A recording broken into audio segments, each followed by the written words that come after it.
Welcome to my channel Panchphon and my gardening.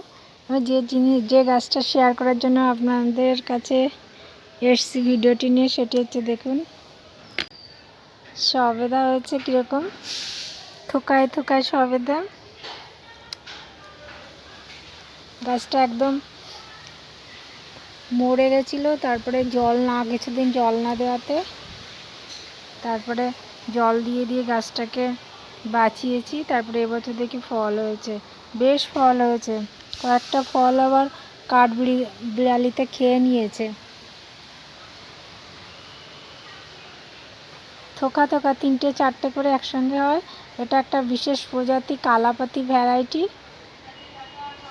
আরও একটা গাছ আছে আমার ছাদে, দেখুন থোকায় থোকা 3-4টে একটু লম্বাটে ধরনের সবেদাগুলো।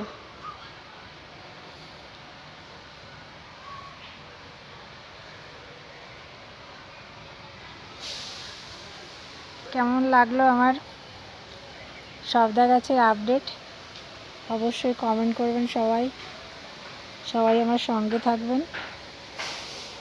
সবাইকে ধন্যবাদ জানাই ভিডিওটির সঙ্গে থাকার জন্য। নমস্কার, ভিডিওটি এখানে শেষ করলাম।